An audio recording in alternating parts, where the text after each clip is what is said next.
People still ask us all the time, what exactly is streaming TV? Well, hopefully I can answer some of those questions for you today.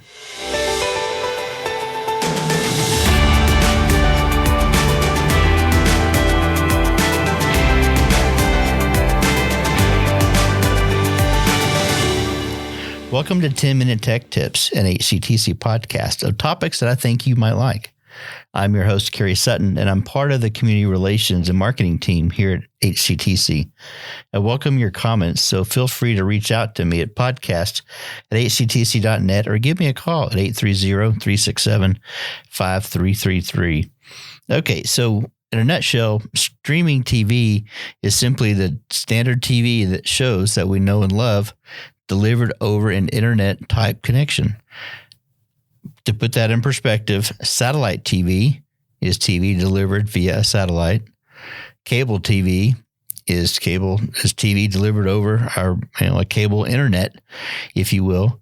And then streaming TV can be fiber, it can be a DSL product, or it can be a wireless type technology. All three of those can deliver regular internet. So streaming TV can be delivered by those mediums versus satellite or by cable. Now, the three things I want to talk about today are boxes, or how do I get the service to my TV? Number two, the services, meaning now that I have a box, what do I put on it? And then number three, the connection. How do I get the connection to my TV, or how do I get the connection to my house? So let's start by equipment. Many of you today probably have a smart TV. A smart TV just means that it's a TV that has an internet interface built into your TV, which allows you to do other services. Maybe you can download pictures. Maybe you can go to the internet. Maybe you can watch movies on an app on your TV. But all that is embedded inside your television set. So you don't have to have any extra equipment. You simply either plug an internet or an Ethernet plug into your television, or maybe to do it wirelessly. So if you have Wi-Fi in your house, you can connect your TV to the internet via that Wi-Fi connection. Now, if you don't have a smart TV, you're going to need to have a secondary, I'll just say a box. It's a unit that would receive the internet, and they would interface into your television set. Some of you might have heard of the name Roku or an Apple TV box, maybe a Fire Stick from Amazon. Those are probably the three biggest. However, there are quite a few different manufacturers of these boxes. Let's talk about Fire Stick for starters. That's one of the least expensive ones on here. Amazon has very simple Fire Sticks that will start even at $19.99 that you can plug into your television, and then you can download apps onto it, and you can watch your streaming TV shows. They have it more advanced ones where you could actually speak into them, or you could, if you have an Alexa unit, you could talk to the Alexa unit and it would change TV channels for you. There's also an Apple TV box. Now, their latest one is 4K, and I think it's called Apple TV 4K, and it starts at $179, and then they have a higher priced one as well too that actually has memory on the box to allow you to store more apps or more channels onto the device itself. Apple TV is a very good unit. When you get the unit, you're also you can also, I think, get a free subscription to their Apple TV shows. That's right. Some of these manufacturers actually create their own content. And Apple, from what I have been told, Apple has some excellent content that you would get free, maybe only up to 12 months, but you would get some content for free if you buy their TV box. Now, my favorite is called the Roku. It's probably the most mispronounced box in the industry, but it is Roku, R-O-K-U, and their boxes, or they even have a stick. It's actually a small stick that plugs into the TV, like Amazon has a Fire Stick, but it plugs right into the HDMI port on your television, and it starts at $39.95. And they have some that go on up to $100 plus if you want a little different design. But with this $39 stick, You're able to download applications onto it and then turn your TV into what would look like a smart TV that I mentioned starting off with. It would look like a regular smart TV. And this this Roku stick would allow you to turn your TV off and on. It would also allow you to turn the volume up and down. So when you're looking at one of these, you don't want to have two different remotes. You don't want to have the TV remote to turn the volume up and down and then have the smart TV or have the streaming TV box in a separate remote. You want to have it all integrated into one. That's what I would recommend. And the Roku does that. And the others, I believe, they have varying models, which may or may not do that as well too. You always have to read on the box to see what this one will do. But I would stick with a Roku, an Amazon Fire Stick, or possibly an Apple TV unit as far as the boxes. Or if you want to just say, hey, I want to buy a smart TV, and then you won't have to have that secondary box. In my house, I have both smart TVs, then I have regular conventional TVs that use these boxes. So we have both, and that's probably pretty normal. Now let's talk about services. So just because you get this box, you still have to put services on it. What do I mean by services? Well, we've all heard of Netflix. Netflix starts $8.99 a month, and they even have a service, I think, up to $17.95 a month at the time of this recording, which will allow you higher level of content. Like if you have a 4K TV, you're going to want to pay the extra money to get that higher quality picture on your television set.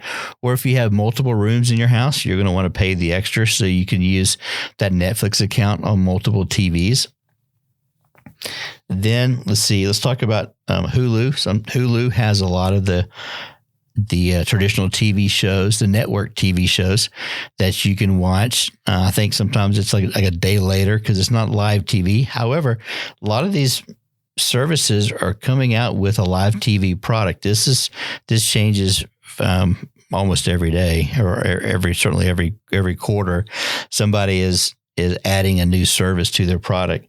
So Hulu starts at $5.99 a month. They may have, I think they have services up to $12 or $15, maybe even $20 a month. We talked about the Apple TV box, but there's an Apple TV service as well, and it starts at $4.99 a month. And so Apple has their own content of movies. Prime, Amazon Prime, you can pay the one, I think it's right now it's $119, which has the 2-day free shipping, expedited shipping. And then it also has, you can store music and you can read books. And then it also has their content, their video content, which you can put that app onto a box to watch or onto your smart TV to watch content. That's $119 annually. Discovery Plus is one of the latest ones that just came out, and my family is testing that right now. It is $6.99 a month, and it has a lot of the shows that we watch actually are owned by the company that I guess that owns Discovery. And so they're all in the same family. So for that $6.99 a month, you can watch these shows, and then you can actually go back. Sometimes many years you can go back and watch past seasons. But I'm still testing that right now to know how that goes. Now, if you want a traditional TV service over the streaming media, you may look at something like a YouTube TV. That starts right now at $64.99, and that's pretty much a direct replacement on what your cable TV would be or what your satellite TV would be. I'm currently using, in my personal life, I use YouTube TV at home. I like it. It has a lot of different bells and whistles. It has DVR features. I can store shows. And then I can actually go to an iPad or to my other mobile phone, and I can pull that up and look at it. So I can watch shows that I set to record on one device, then I can watch them on a different device. It also allows son. I've got a daughter in college, and I have a son here in town. And then all of us are allowed to watch that same service through different locations with that one service. AT&T Now is another service. We've tested it here at the company.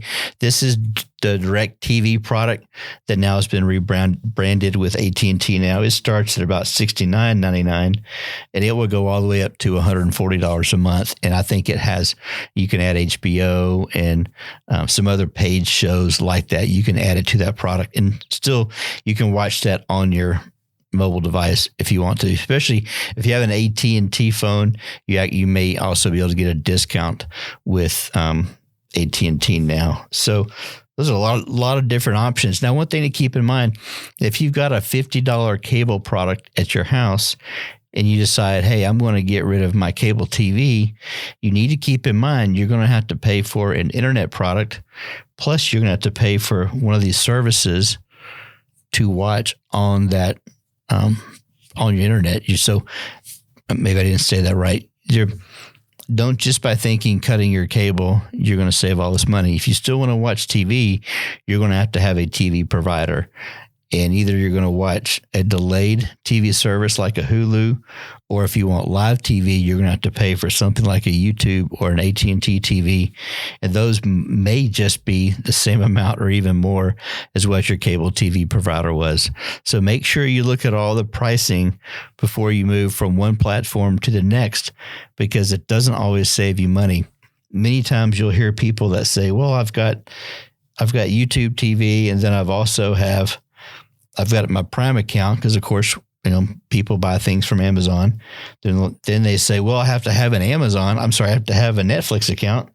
And then, of course, Hulu. And they add all this up, and they're paying a whole lot more than they were paying originally. So keep that in mind. Okay, the last thing to talk about is the connection. As I mentioned, streaming TV is TV that comes over an internet connection to your home or business, whether it be DSL or HCTC's our famous flagship product, which we all know and love, is our fiber product. But it can also be delivered over a wireless connection. So it doesn't necessarily have to be a physical medium like fiber, but it can be wireless as well too. As long as it's an internet typed product, then you can use that to watch your streaming TV. Okay, so we've talked about equipment, we talked about services, we talked about connections. That's a good primer right now on getting started with this. If you have questions, feel free to reach out to somebody here at the phone company. We don't know everything, but we do use this technology in our daily lives, and we will happily explain how we use it, or how it can be used, or how we've seen others use it.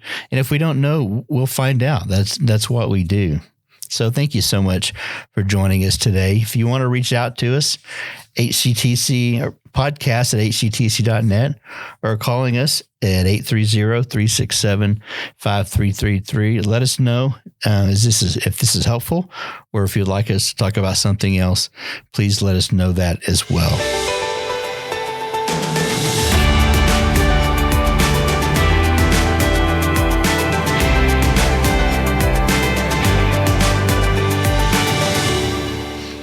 As always, our lawyers want us to let you know a few things.